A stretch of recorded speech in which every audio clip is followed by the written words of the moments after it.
Right Vijay, thanks for the updates. Right, 4 రోజుల క్రితం కూకట్పల్లిలో జరిగినటువంటి సహస్ర బాలిక హత్య కేసుకు సంబంధించి మిస్టరీ వీడిపోతూ ఉంది. ఒకవైపు దారుణ హత్యకు పాల్పడినటువంటి బాలికకు సంబంధించి ఒకవైపు ఈ కేసులో పొంతన లేకుండా సమాధానాలు వచ్చాయి, పొంతన లేకుండా డౌట్స్ వచ్చాయి. అలాంటి అనుమానంలో ప్రస్తుతం తేలింది ఏంటంటే ఒక కిల్లర్ ఒక బాలుడే అని తెలుస్తోంది, ఒక 10th క్లాస్ విద్యార్థుడే అని తెలుస్తోంది. దీనికి సంబంధించి ఒకవైపు చూస్తున్నటువంటి వాళ్ళందరూ కూడా నిజంగా ఏం జరుగుతుందో అర్థం కానటువంటి సిచ్యువేషన్ కనిపిస్తోంది. ఓటీటీలు చూసి పాడవుతున్నారా, మరి యూట్యూబ్ చూసి పాడవుతున్నారా, ఒక రకంగా సినిమా ప్లాన్ స్క్రిప్ట్ లాగా రెడీ చేసుకొని సినిమా లాగా తయారు చేసుకొని ఒక డైరెక్టర్ దానికి ఒక ఆపరేషన్ పేరు పెట్టి మర్డర్ డాన్ అని చెప్పి, మిషన్ డాన్ అని చెప్పి పేరు పెట్టి దాన్ని ఒక హంతకుడిగా మారినటువంటి విద్యార్థుడు చూస్తూ ఉన్నాం. మనం ఇప్పుడు స్క్రీన్ మీద కనిపిస్తూ ఉన్నారు. ఒక 10th క్లాస్ విద్యార్థి చేసినటువంటి హత్య ఇది. 12 ఏళ్ల బాలికని హతమార్చడం జరిగింది. తల్లిదండ్రులు సహా కుటుంబీకులను కూడా పూర్తిగా విచారించినా కూడా ఎటువంటి ఆధారాలు దొరకలేదు. గత 4 రోజులుగా పోలీసులు దీనికి సంబంధించి విచారణ జరుపుతూనే ఉన్నారు. అయితే ఎలాంటి దీనికి సంబంధించి ఇన్ఫర్మేషన్ దక్కకపోవడంతో కేసుని ఛేదించడం ఒకవైపు కష్టంగా మారింది. కానీ చివరికి సహస్ర తండ్రి కృష్ణపై కూడా అనుమానం వచ్చింది. అందరికీ ఆయనపై అనుమానం వచ్చింది. కూతుర్ని అల్లారు ముద్దుగా పెంచుకుంటున్నటువంటి తండ్రిని కూడా అనుమానించాల్సిన పరిస్థితులు కనిపించినాయి. అంటే ఈ రోజులో జరుగుతున్నటువంటి దరిద్రమైనటువంటి కొన్ని న్యూసెస్ మనం రోజు చూస్తూ ఉన్నాము, వార్తలను చూస్తున్నాం. అలాంటి సిచ్యువేషన్స్లో ఎవరిని నమ్మాలో ఎవరిని నమ్మకూడదో తెలియకుండా ఉన్నటువంటి సిచ్యువేషన్స్ కనిపిస్తున్నాయి. మరి ఒకవైపు ఇలాంటి విచారణ అయితే కొనసాగుతోంది. బాలుడికి సంబంధించి ఓవరాల్గా నోట్ని టేకప్ చేశారు. అలాగే ఏదైతే విద్యార్థికి సంబంధించి పూర్తి విచారణ లాగే ప్రయత్నం చేస్తున్నారు. అసలు ఏం జరిగింది, దీనికి సంబంధించి ఎలాంటి సిచ్యువేషన్స్ ఉన్నాయి ప్రెసెంట్ అని దానికి సంబంధించి పూర్తి డీటెయిల్స్ అయితే తెలుసుకోము. ప్రతినిధి సురేష్ మనకి అందుబాటులో ఉన్నారు. సురేష్, చూస్తున్నాం ప్రస్తుతం అయితే అదుపులో ఉన్నారు కదా బాలుడు, మరి ఎలాంటి విషయాలు బయటకు వస్తున్నాయి, దీనికి సంబంధించి పోలీసులు ఏం చెప్తున్నారు, ఇప్పటివరకు ఇన్ఫర్మేషన్ ఏమొస్తుంది? 5 రోజులకి సంబంధించిన మర్డర్ మిస్టరీ ఒక్కసారిగా ఈరోజు వీడడం జరిగింది. వీడిన సందర్భంలో ఈ లెటర్ ఏదైతే బాలుడు రాసుకున్న లెటర్ ఉందో ఆ లెటరే ఆ బాలుడిని పట్టించడం జరిగింది. మొదట పోలీసులు బాలుడిని అదుపులోకి తీసుకొని విచారించిన సందర్భంలో అతను హత్య చేసిండా లేదా అనే దానికి సంబంధించి అనుమానాలు ఉండేవి. కానీ తాను ఇక్కడ మిషన్ డన్ అని లాస్ట్లో రాసుకున్నాడు. అంటే ముందుగానే ఆ ఇంట్లోకి వెళ్ళాలి, దొంగతనం చేయాలి, ఆ తర్వాత అడ్డొస్తే ఎవరినైనా పొడిచి చంపాలి అని చెప్పేసి కూడా మొత్తం పాయింట్ టు పాయింట్ మొత్తం రాసుకోవడం జరిగింది. ఫస్ట్ గో టు హోమ్ అని చెప్పేసి రాసుకున్నాడు. అంటే ఆ ఇంట్లోకి ఎలా వెళ్ళాలి అనేది ఒక మ్యాప్ పేపర్లో రాసుకొని దాన్ని పక్కాగా ఇంప్లిమెంట్ చేశారు జరిగింది. తర్వాత టేక్ గ్యాస్ అండ్ టేబుల్ అని చెప్పేసి రాసుకున్నాడు. అదేవిధంగా and next keep the door అని చెప్పేసి, అంటే డోర్ ఓపెన్ చేసి లోపలికి వెళ్ళాలని చెప్పేసి కూడా రాసుకోవడం జరిగింది. కట్ విత్ ఇన్ నైక్ అంటే ఒక కత్తిని కూడా తీసుకోవడం జరిగింది. తన వెంట తీసుకెళ్ళి లోపలికి తీసుకెళ్ళడం జరిగింది. Take money and lock for the home అంటే డబ్బులు తీసుకున్న తర్వాత లాక్ తీసేయాలని చెప్పేసి కూడా రాశాడు. దీంట్లో నెక్స్ట్ ఏదైతే అండ్ దీనికి సంబంధించి అంటే మొత్తం అయిపోయిన తర్వాత మిషన్ డన్ అని చెప్పేసి రాసుకున్నాడు. అసలు మొత్తం బాలుడు ఏ విధంగా ఈ స్కెచ్ వేసుకున్నాడు, ఎక్కడ యూట్యూబ్లో చూసి ఇదంతా కూడా ప్లాన్ చేసుకున్నాడా లేదంటే ఇతర కారణాలు ఏమైనా ఉన్నాయా అనే దానికి సంబంధించి పోలీసులు ఇన్వెస్టిగేషన్ చేస్తున్నారు. బాబు అదుపులోకి తీసుకొని విచారించిన సందర్భంలోనే ఈ హత్య కేసుకు సంబంధించి విషయం బయటకు వచ్చింది. ఇంటి పక్కన ఉన్నటువంటి బాబే 15 సంవత్సరాల బాబు హత్య చేశాడని చెప్పేసి కూడా పోలీసులు నిర్ధారించారు. అయితే గత కొద్ది రోజులుగా సోషల్ మీడియా ద్వారా మంచి చెడు రెండు జరుగుతున్నాయి. చెడు ఎక్కువగా జరుగుతుంది, అందులో ఇది కూడా ఒక అంశం అని చెప్పొచ్చు. ఎందుకంటే బాబు ఫోన్ ద్వారా యూట్యూబ్లో ఆ లాక్ ఎలా బ్రేక్ చేయాలి, లోపలికి ఎలా వెళ్ళాలి, తర్వాత ఆ హుండీలో ఉన్న డబ్బులు ఎలా తీసుకోవాలి, మళ్ళీ రిటర్న్ ఎలా రావాలి, మిషన్ ఎలా డన్ చేయాలి అనే దానికి సంబంధించి పాయింట్ టు పాయింట్ రాసుకున్నాడంటే యూట్యూబ్లో చూసి ఒక ఇంట్లోకి చోరీకి వెళ్ళి మళ్ళీ ఎలా సేఫ్గా తిరిగి రావాలి అనే దానికి సంబంధించి అడ్డుకుంటే కత్తితో పొడిచాలి అని చెప్పేసి కూడా పథకం ప్రకారం ఈ లోపలికి వెళ్ళి అక్కడ పాప అడ్డుకోవడంతో పాప చూసిందని చెప్పేసి కసితో పాపని దాదాపు 20కి పైగా కత్తిపోట్లతో పొడిచి హత్య చేసినట్టుగా పోలీసులు గుర్తించారు. ప్రస్తుతం బాబుని ఎస్ఓటీ పోలీసులు అదుపులోకి తీసుకోవడం జరిగింది. అన్ని కోణాల్లో ఈ కేసుని దర్యాప్తు చేస్తున్నారు. 5 రోజుల నుంచి మొత్తం ప్రత్యేక టీమ్స్ని ఫామ్ చేసి అసలు మర్డర్ చేసింది ఎవరు అనే దానికి సంబంధించి ఆ సహస్ర ఇంటి చుట్టూ ఉన్నటువంటి వారు ప్రతి ఒక్కరిని కూడా విచారించారు. విచారించిన క్రమంలోనే బాబు హత్య చేసిన తర్వాత ఇంటి పైకి వెళ్ళి పక్క బిల్డింగ్లో 15 నిమిషాల పాటు అక్కడే దాక్కొని ఉన్నాడు. ఆ తర్వాత బయటికి రావడం ఆ బిల్డింగ్ నుంచి కిందికి దిగిపోవడం జరిగింది. దీంతో ఆ ఇంట్లో నుంచి వెళ్ళలేదు కాబట్టి ఎవరికి అనుమానం రాలేదు అసలు ఆ బాబు హత్య చేశాడా లేకుంటే, అంటే ఎందుకంటే అంత చిన్న వయసున్న బాబు హత్య చేసి ఉండడా అని చెప్పేసి కూడా అనుమానంతో పోలీసులు అతన్ని గట్టిగా విచారించలేదు మొదటి రోజు. కానీ ఆ మొత్తం ఈ కేసుకు సంబంధించి ఇన్వెస్టిగేషన్ లోతుగా వెళ్తున్న క్రమంలో బాబు కదలికలు, బాబు లెటర్ దొరకడంతో బాబుని అదుపులోకి తీసుకొని ఒక వ్యక్తి ఇచ్చిన సమాచారంతో అదే సమయంలో ఈ బాబు పక్కింటి నుంచి కిందికి దిగిండి అని చెప్పేసి ఒక వ్యక్తి సమాచారం ఇవ్వడంతోనే పోలీసులు ఆ బాబుని అదుపులోకి తీసుకొని విచారించిన సందర్భంలోనే ఆ బాబే హత్య చేసినట్టుగా పోలీసులు నిర్ధారించారు. కానీ హైదరాబాద్లో ఇంత సంచలనమైనటువంటి విషయం అంటే ఒక మైనర్ పాపని మైనర్ బాలుడు హత్య చేయడం ఇంత దారుణంగా, అంటే 20 కత్తిపోట్లు పొడిచి హత్య కసితీరా ఆమె చనిపోయిందని తెలుసుకొని ఆ తర్వాత ఎక్కడ తాన దొంగతనం బయటపడుతుందని చెప్పేసి తెలుసుకొని, ఎందుకంటే సహస్ర కూడా బాబుకు తెలిసిన అమ్మాయే, ఇద్దరు కలిసి ఆడుకునే వాళ్ళు కింద, చిన్న పాప కాబట్టి చిన్నపిల్లలందరూ కలిసి రోజు ఆడుకుంటూ ఉంటారు. అలా పరిచయం ఉన్నటువంటి బాబే ఇంట్లోకి వెళ్ళి హత్య చేయడం అంత సెన్సేషనల్గా మారింది అక్కడ సందర్భంలో. ప్రస్తుతం ఆ కాలనీ వాసులకు సంబంధించి కూడా ఒక్కసారిగా షాక్కు గురైపోయినారు. ఎందుకంటే బయటి వ్యక్తులు ఎవరో వచ్చి హత్య చేసి ఉంటారని చెప్పేసి కూడా ఇన్ని రోజులు భావించారు. కానీ ఇంటి పక్కన ఉన్నటువంటి మైనర్ బాలుడే ఈ హత్య చేశాడని తెలుసుకొని అందరూ కూడా ఆశ్చర్యానికి లోనైన పరిస్థితి. పోలీసులు కూడా మొదట షాక్కు గురయ్యారు. అసలు ఇంత 15 సంవత్సరాల బాబు ఇంత దారుణంగా పాపని ఎలా హత్య చేసి ఉంటాడని చెప్పేసి కూడా నమ్మలేదు. కానీ ఇప్పుడు ఏదైతే లెటర్ బయటపడింది, ఈ లెటర్లో మిషన్ డన్ అంటే తాను వెళ్ళి దొంగతనం చేసినటువంటి సందర్భంలో రాసుకున్న లెటర్ ఇది. మొత్తం అంటే హత్య చేసి వచ్చిన తర్వాత రాసుకున్నాడా, ముందే రాసుకున్నా అంటే పైన అంతా రాసిన తర్వాత ఆ మిషన్ డన్ అనేది రాసింది కాబట్టి ఆ మిషన్కి సంబంధించి అంటే తాను ముందుగానే ఈ హత్య ఇంట్లో చోరీ చేసి హత్య చేయాలని చెప్పేసి పథకం ధరించినట్టు తెలుస్తుంది. ఎలా చేశాడనే దానికి సంబంధించే ఇతనికి ఇంకా ఎవరైనా సహకరించారా, ఆ బాబు ఒక్కడే ఇంట్లోకి వెళ్ళాడా, దానికి సంబంధించి పోలీసుల దర్యాప్తు కొనసాగుతుంది. 5 రోజుల నుంచి అనేక కోణాల్లో ఈ కేసుని దర్యాప్తు చేసిన పోలీసులు ఎట్టకేలకు ఛేదించి మైనర్ బాలుడే ఈ హత్య చేసినట్టుగా పోలీసులు అయితే నిర్ధారించారు.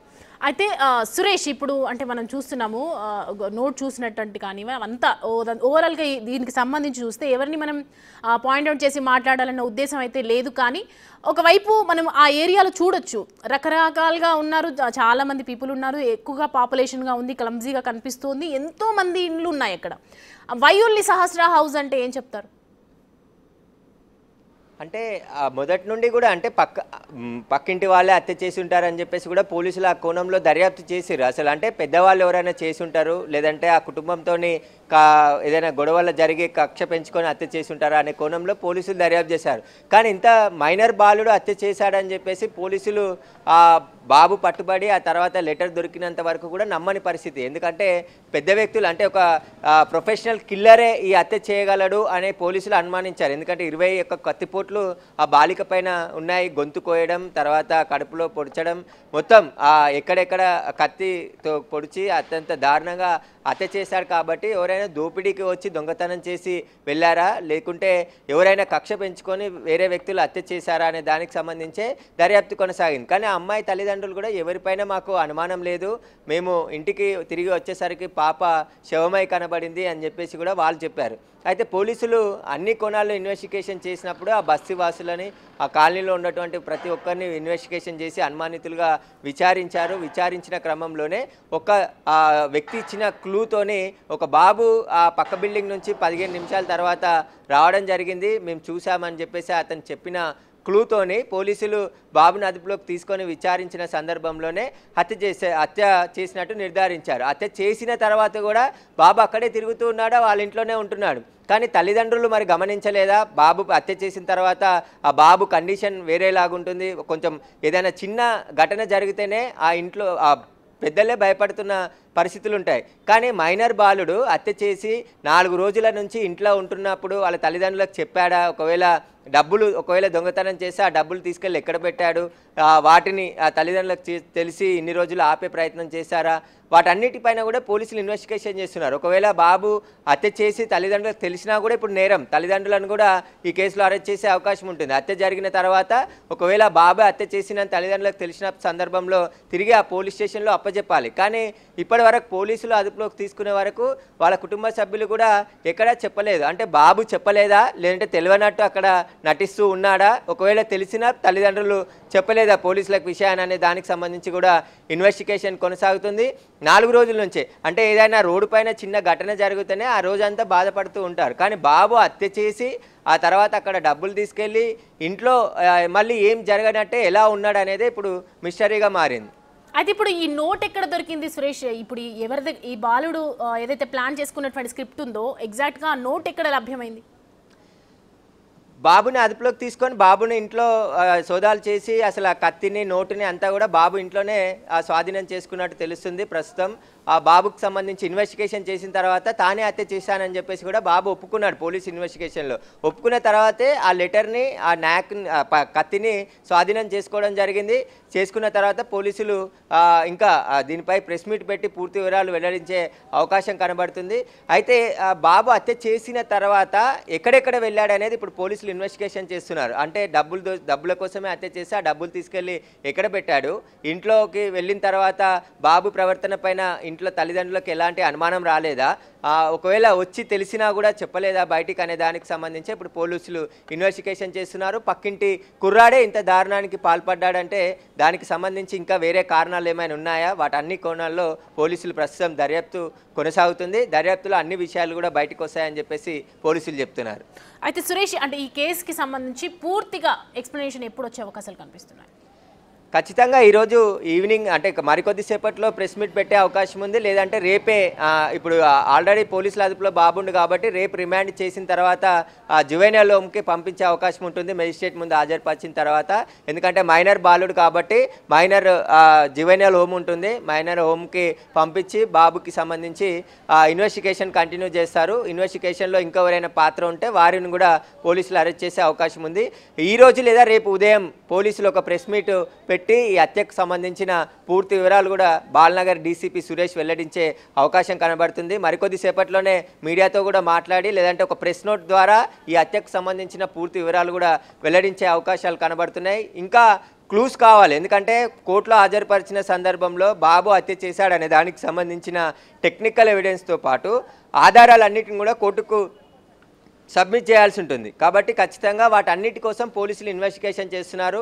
ఈ లెటరే ఈ కేసులో కీలకమైనటువంటి అదిగా పోలీసులు అనుమానిస్తున్నారు. ఎందుకంటే లోపలికి వెళ్ళడం, కత్తి తీసుకెళ్లడం, డోర్ బ్రేక్ చేయడం, తర్వాత అక్కడ ఉన్న డబ్బులు తీసుకోవడం, మళ్ళీ డోర్ లాక్ చేయడం, డోరు లోపల చోరీ చేసే సమయంలో డోర్ పెట్టుకోవడం, ఇవన్నీ కూడా ఒక దొంగలు ఏ విధంగా అయితే ప్లాన్ చేసుకుంటారో ఆ బాబు కూడా ప్లాన్ చేసుకొని ఈ హత్య చేసినట్టుగా పోలీసులు గుర్తించడం జరిగింది. కాబట్టి ఇప్పుడు ఇన్వెస్టిగేషన్ కొనసాగుతుంది. సైబరాబాద్ ఎస్ఓటీ పోలీసుల అదుపులో బాబు ఉన్నాడు. బాబుకి సంబంధించిన తల్లిదండ్రులను కూడా విచారిస్తున్నారు. అసలు ఈ హత్యకు ఇంకా ఇతర కారణాలు ఏమైనా ఉన్నాయా అనే కోణంలో కూడా దర్యాప్తు చేస్తున్నారు. ఇక్కడ మిషన్ డన్ అని ఎందుకు రాసుకున్నాడు అనేది కూడా పోలీసులు ఇన్వెస్టిగేషన్ చేస్తున్నారు. మైనర్ బాలుడు ఇలా క్రూరంగా మారడానికి కారణాలు ఏంటి, ఇంత క్రూరల్గా మర్డర్ చేయడానికి గల కారణాలు ఏంటి, వాటన్నిటికీ సంబంధించి కూడా పూర్తిగా ఇన్వెస్టిగేషన్ కొనసాగుతుంది. ఇప్పుడు ఈ లెటర్ ద్వారా బాబుయే ఈ హత్య చేసినట్టుగా పోలీసులు అనుమానించి అదుపులోకి తీసుకోవడం అదే నిజమైంది. ఇప్పుడు ప్రస్తుతం బాబుకి సంబంధించి బ్యాక్గ్రౌండ్ పైన కూడా ఇన్వెస్టిగేషన్ చేస్తున్నారు. స్కూల్కి కూడా బాబు చదువుకునే స్కూల్కి కూడా ఉదయం నుంచి ఆ స్కూల్కి వెళ్ళి వాళ్ళ స్నేహితులను ఆ స్కూల్లో ఉండే టీచర్స్ ప్రిన్సిపల్ని వాళ్ళందరినీ కూడా బాబు ఎలా ఉండేవాడు, ఈ బాబుకి ఇంకా ఎవరెవరు స్నేహితులు ఉన్నారు, ఏమైనా గతంలో గొడవలు జరిగాయా, వాటన్నిటికి సంబంధించిన ఆధారాలన్నిటిని కూడా స్కూల్ దగ్గర నుంచి సేకరించడం జరిగింది. బాబు తల్లిదండ్రులను కూడా విచారించారు. పాప తల్లిదండ్రులను కూడా పోలీసులు విచారించి ఎవరైతే బాధితులు ఉన్నారో వారిని కూడా అనుమానాలు ఏమన్నా ఉంటే బాబు హత్య చేశాడని చెప్పేసి ఈరోజు ఉదయం నుంచి కూడా అదే కుకట్పల్లి పోలీస్ స్టేషన్లో ఉంచి విచారించి వారికి సంబంధించి డౌట్స్ ఏమన్నా ఉంటే తెలుసుకోవడం జరిగింది. ప్రస్తుతం అయితే ఈ కేసుకి సంబంధించి మైనర్ బాలుడు అత్యంత దారుణంగా హత్య చేయడం పైన అక్కడ ఉన్నటువంటి కాలనీ వాసులు కూడా షాక్కు గురి అయిపోయిన పరిస్థితి నెలకొంది. ప్రస్తుతం అయితే ఇన్వెస్టిగేషన్ కొనసాగిస్తున్నారు.